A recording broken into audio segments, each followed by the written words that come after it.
Another per diem tale. Not mine, but a friend's. He is a heavy equipment operator for a company that builds temporary roads for power line, logging, pipeline jobs, that sort of thing. The crew meets up at the yard and travels out to the job site for the first day of the job. They are given a per diem for hotel accommodations for remote jobs. But my friend has a short school bus that he's converted into a camper. So he pockets the per diem. He sleeps in the camper and cooks his own food rather than eat in the restaurant. He gets along well with the rest of the crew and is able to use their rented rooms for showers and such. These guys were local to the yard. Some would get their spouse to drop them off, and one guy would ride his bicycle in. As time went on, the company depended on him to transport a handful of crew members from the yard to the site, from the site back to the hotel, and the next morning, from the hotel to the site.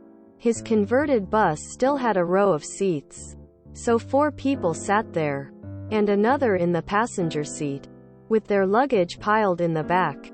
Some dickhead administrator chewed him out for pocketing the per diem and sleeping in the camper, and told him that he must rent a hotel room if he was to receive the per diem. So, the next job. He shows up at the yard in his Honda Civic. They have their meeting, and it's time to roll. Except that the Civic has his gear and his luggage in the back with the seats folded down. There's no room, and there's 5 guys standing there, with no transportation. Foreman asks him what the hell is going on, and my buddy explains that since he's been told not to stay in the camper, he doesn't see any reason to pay the extra gas to drive it to the site.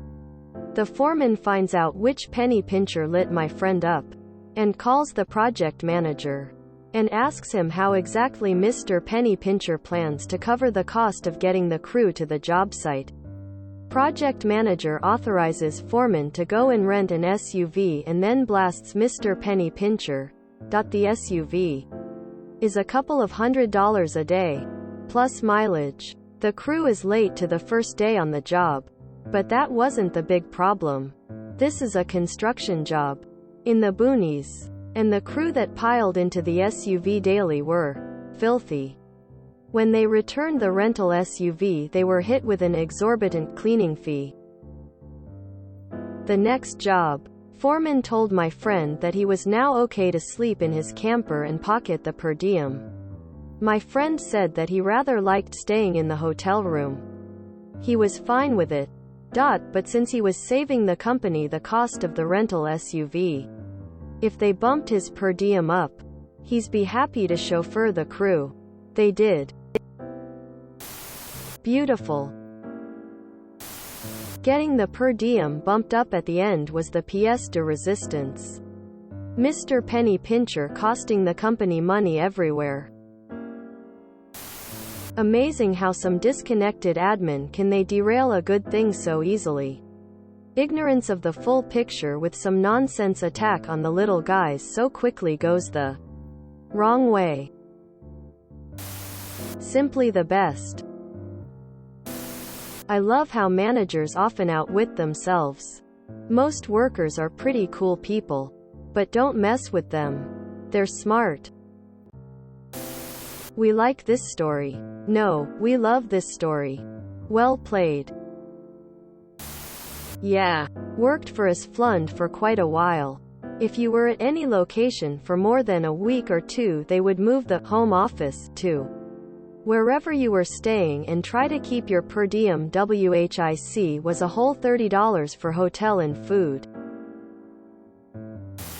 Should have charged a cleaning fee too, just to stick it to that penny pincher. I was a supervisor for a company with a per diem policy for meals only. You had to submit lodging as an expense.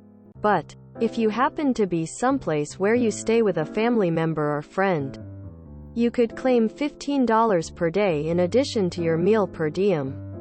One of my guys started sleeping in his car so he could claim the $15 per night. When we found out, we told him no way. Get a motel room with a bed and shower. Give that man a medal.